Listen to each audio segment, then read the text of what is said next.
Hello students, कैसे हैं आप? अच्छे ही होंगे। चलिए हमारा आगे का चैप्टर कंप्लीट करते हैं। Okay. In ancient times people use to determine direction during the night with the help of stars. देखिए, एंशिएंट टाइम यानी कि पुराने टाइम में, ओल्ड टाइम में, मतलब आज से कुछ साल पहले के टाइम में जो लोग थे तो वो क्या करते थे, डायरेक्शन का पता लगाने के लिए वो क्या करते थे, जो स्टार्स होते थे, ठीक है, नाइट में जो स्टार्स निकलते थे उनकी हेल्प लेते थे। उन स्टार्स की थ्रू वो डायरेक्शंस का पता लगाते थे। अब आप सोचेंगे कि ऐसा कैसे करते थे वो लोग, ठीक है।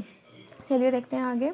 The north star indicate the north direction, ठीक है। जो आपका नॉर्थ स्टार है, ठीक है, वो हमेशा नॉर्थ डायरेक्शन को ही इंडिकेट करता है। इट मीन्स वो एक फ़िक्स जगह है उसकी कि वो नॉर्थ डायरेक्शन में ही हमेशा निकलता है। It is also called the pole star, और हम इसे क्या कहते हैं, पोल स्टार, और हिंदी में हम इसको ध्रुव तारा भी या नॉर्थ स्टार भी कहते हैं, ठीक है। यहाँ पे मैंने आपको एक पिक्चर दिखाई थी, देखिए ये जो शो कर रहा है आपका, ये आपका है नॉर्थ स्टार, और ये हमेशा नॉर्थ डायरेक्शन में ही निकलता है। Okay. It always remains in the same position in the sky, मतलब जो आसमान में जो इसकी पोजिशन है वो हमेशा सेम ही रहती है, मतलब सेम डायरेक्शन में ये निकलता है। We can locate the position of the pole star with the help of the Saptarishi. देखिए, हम जो नॉर्थ स्टार है उसकी डायरेक्शन को जो सप्तऋषि आपके स्टार्स हैं उनको पॉइंट करते हुए नॉर्थ स्टार को हम इंडिकेट कर सकते हैं। देखिए एक बार और ये फिगर देखिए, देखिए ये आपके पॉइंट, ये जो इससे जो ये पॉइंट करके, इन स्टार से पॉइंटिंग करके हम ये 7 स्टार का जो एक ग्रुप है वो आपका नॉर्थ स्टार को इंडिकेट करता है, सप्तऋषि, ठीक है। चलिए आगे देखते हैं। Some celestial bodies do not have their own heat. देखिए, कुछ सेलेस्टियल बॉडीज़ ऐसी होती हैं जिनमें अपनी हीट और अपनी लाइट नहीं होती है, मतलब उनमें अपना ना तो प्रकाश होता है ना ही ऊर्जा होती है। They are lit by the light of the others. यहाँ पर देखो, लिट का मीनिंग है चमकना, तो ये इनमें अपनी लाइट और अपना हीट तो होती नहीं है, तो फिर ये कैसे शाइन करते हैं, ये शाइन करते हैं जो अदर स्टार्स होते हैं उनकी लाइट से, ठीक है। सच बॉडीज़ आर कॉल्ड प्लैनेट, और इस तरह की बॉडीज़ को हम क्या कहते हैं, प्लैनेट्स कहते हैं। प्लैनेट्स को हिंदी में हम क्या कहते हैं, ग्रह, ठीक है। The word planet comes from the Greek word planetes. जो आपका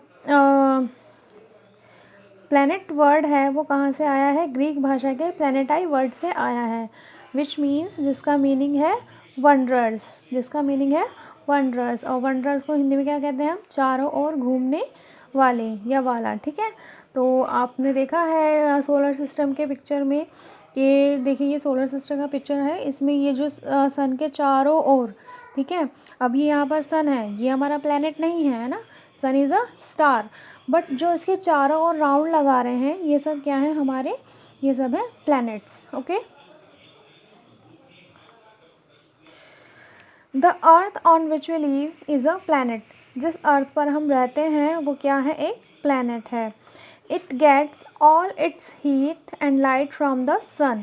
तो ये अपने हीट और लाइट कहाँ से लेती है, सन से, क्योंकि अर्थ के अंदर अपनी हीट और लाइट नहीं है। Which is our nearest star, और जो सन है वो क्या है, अर्थ का सबसे पास का एक तारा है, ठीक है, जिससे वो अपने लिए हीट और लाइट लेती है, कौन, अर्थ। गुड।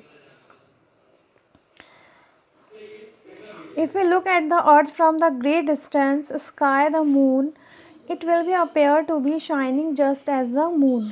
देखिए, अगर हम अर्थ को बहुत डिस्टेंस से, ठीक है, बहुत डिस्टेंस से देखेंगे तो वो भी हमें मून की ही तरह शाइनिंग करती हुई दिखाई देगी, ठीक है।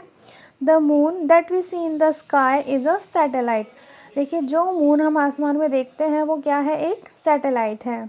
It is a companion of the earth and moves round it. ये क्या है, ये अर्थ का एक कंपेनियन है, ठीक है, जो अर्थ के चारों ओर राउंड करता है, मूव करता है, ठीक है। Like our earth there are 8 other planet that get heat and light from the sun. Earth की ही तरह हमारे सोलर प्लैनेट में 8 और प्लैनेट्स हैं जो सन से ही हीट और लाइट प्राप्त करते हैं। Some of them have their moons too. उनमें से एक क्या है, मून भी है।